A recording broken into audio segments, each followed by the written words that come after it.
السلام علیکم ورحمۃ اللہ وبرکاتہ۔ وعلیکم السلام ورحمۃ اللہ وبرکاتہ۔ محمد خورشید بول رہا ہوں لاہور سے۔ ماشاءاللہ لاہور۔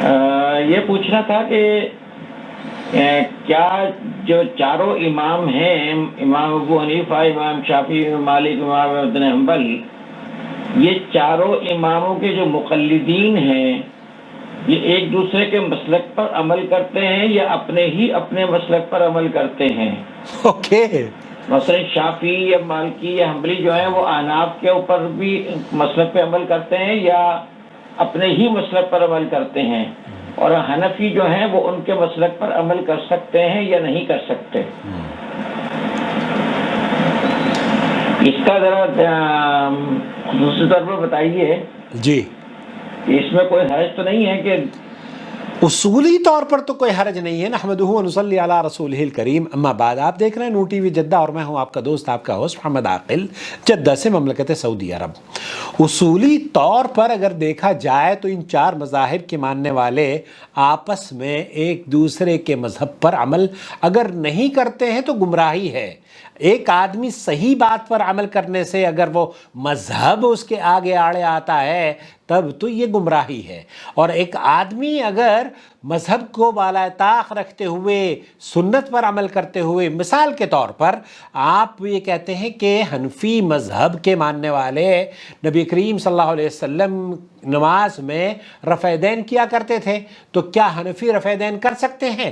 تو جب نبی کریم صلی اللہ علیہ وسلم سے صحابہ سے رفع دین کرنا ثابت ہے تو حنفی اگر امام شافعی، امام مالک اور امام احمد بن حنبل ان کے مذاہب پر عمل کرتے ہیں قرآن و سنت میں تو بالکل جائز ہے، لیکن ایسا نہیں ہے، ایسا نہیں ہے۔ میں خود اس کا گواہ موجود ہوں۔ میں نے دارالعلوم دیوبند خط لکھا کہ میں ایک وتر کی نماز امام کے پیچھے نہیں پڑھتا، دارالعلوم دیوبند کا فتویٰ ہے۔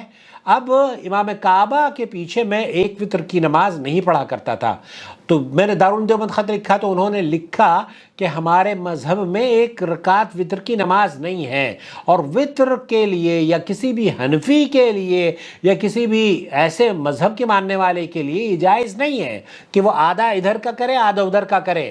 مثال کے طور پر حنفی مذہب میں یہ قاعدہ ہے کہ اگر آپ نے وضو حنفی مذہب کے مطابق کر لی ہے اور نماز آپ کی شافعی مذہب کے مطابق ہوئی ہے تب آپ کی نماز ہی جاتی رہی۔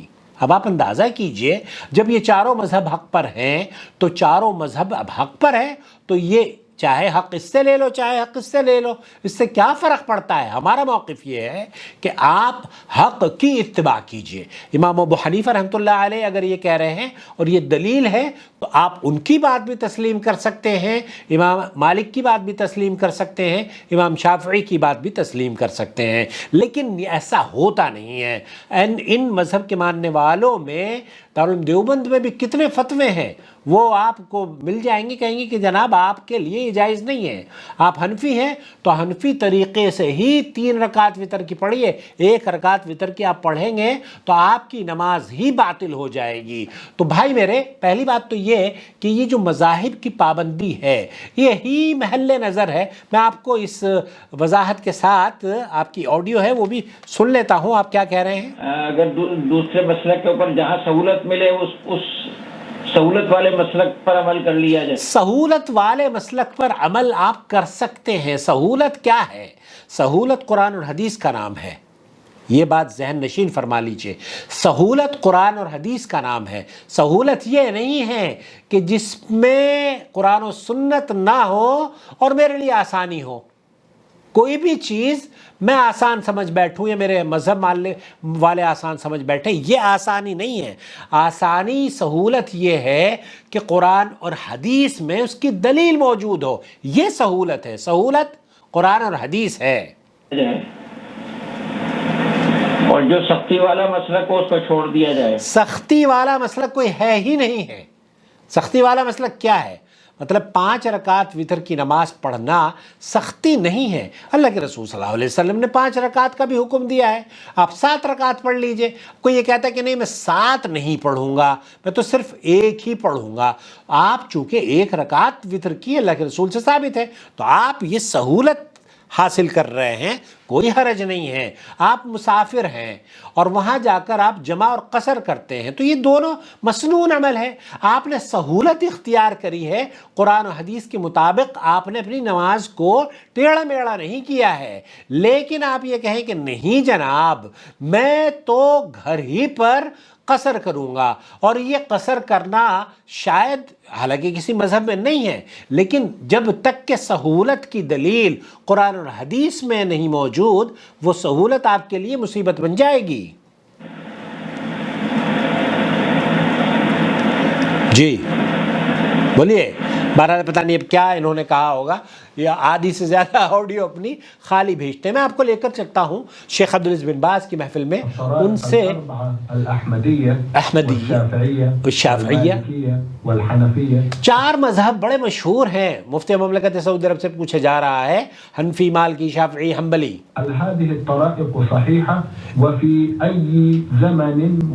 یہ کیا, یہ کب پیدا ہوئے اور کیا یہ سارے کے سارے ان کو ہمیں واجب ہے کہ ہم اتباع کریں ان کی, صحیح ہیں؟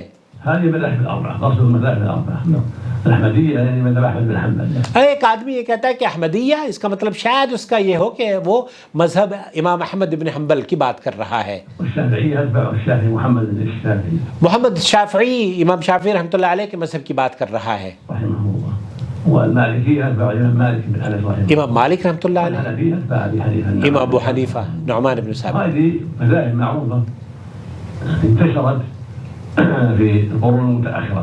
یہ قدیم زمانے میں نبی کریم صلی اللہ علیہ وسلم کی بعثت کے 200-250 سال کے بعد امام ابو حنیفہ کا مذہب مرتب کیا, لوگوں نے بنایا ہے.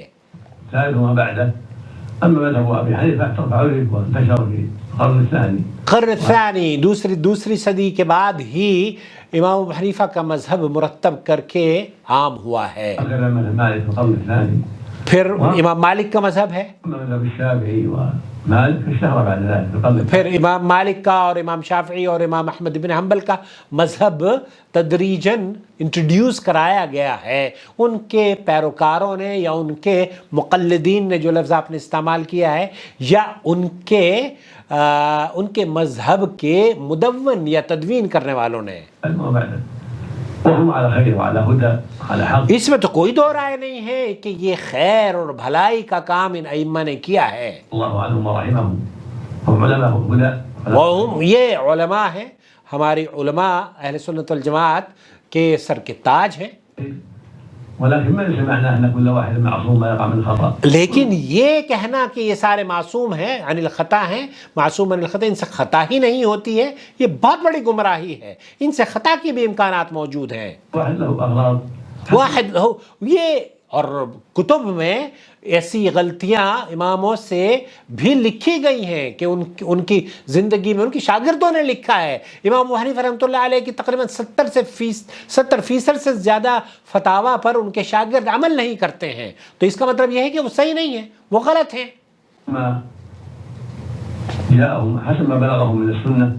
وہ چیز جو سنت سے ان کے ساتھ ثابت تھی وہ انہوں نے ہم تک پہنچا دی ہے, ہم اس پر عمل کریں گے.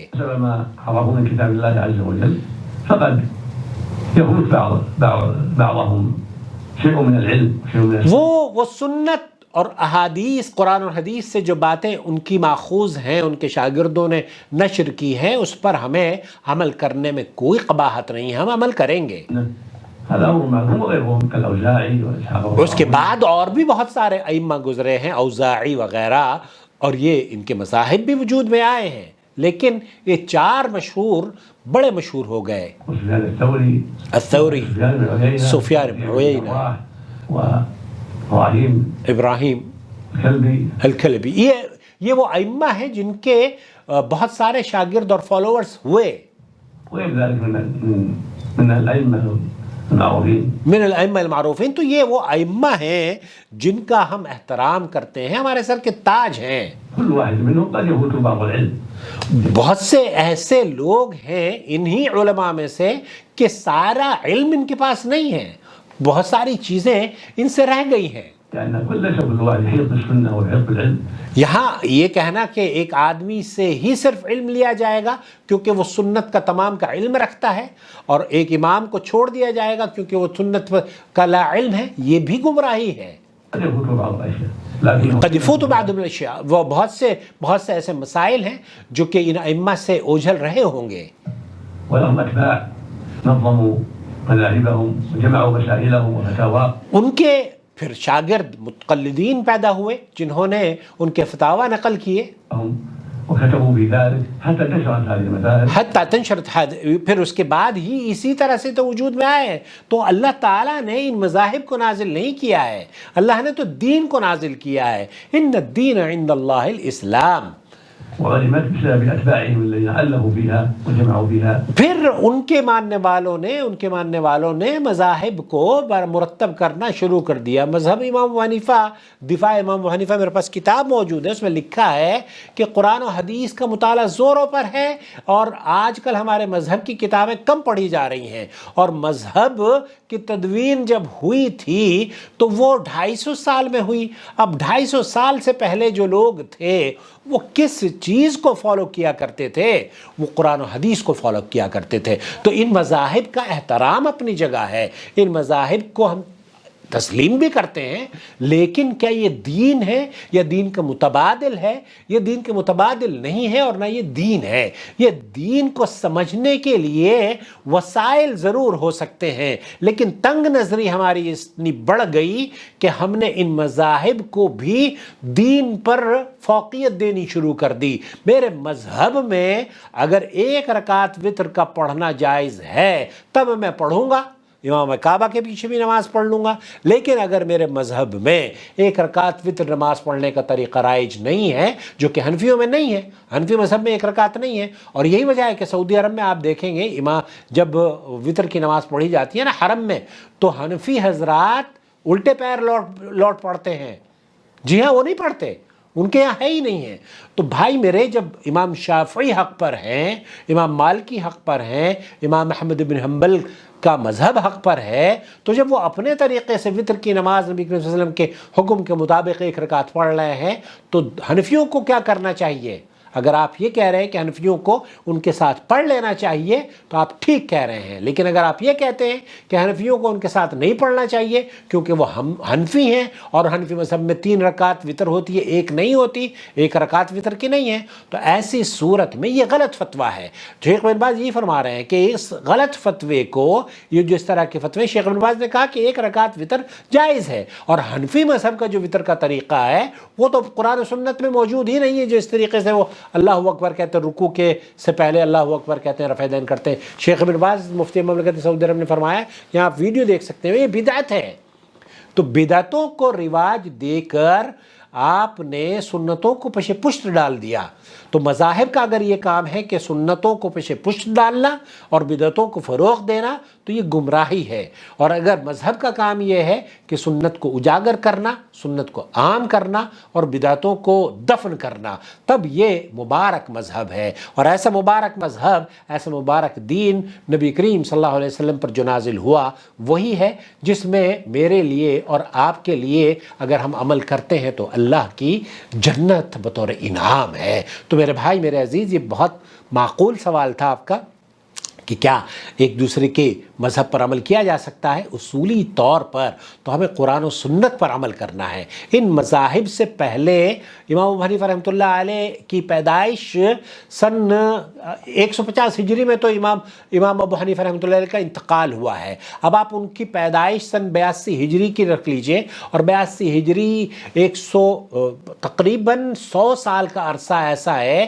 کہ کوئی امام ان اماموں میں سے وہاں پر موجود نہیں تھا۔ تو وہ جو لوگ تھے، ابو بکر، عمر، عثمان اور علی اور صحابہ، وہ جنتی تھے یا نہیں تھے؟ جب وہ لوگ بغیر ائمہ کی تقلید کیے جنت جا سکتے ہیں، وہ لوگ، امام ابو حنیفہ رحمۃ اللہ علیہ کے والد کے بارے میں آپ کی کیا رائے ہے؟ امام ابو حنیفہ خود، آپ کی کیا رائے ہے امام ابو حنیفہ کے بارے میں؟ وہ کس مذہب کے پیروکار تھے؟ امام ابو حنیفہ جنتی ہیں یا نہیں؟ ہمارا عقیدہ یہ ہے کہ انشاءاللہ تعالی اللہ تعالیٰ ان سے راضی ہو، وہ جنتی ہیں، لیکن وہ جنتی کیسے ہیں، کس مذہب پر چل کے ہیں؟ وہ جنتی نبی کریم صلی اللہ علیہ وسلم کے دین پر عمل کر کے ہیں۔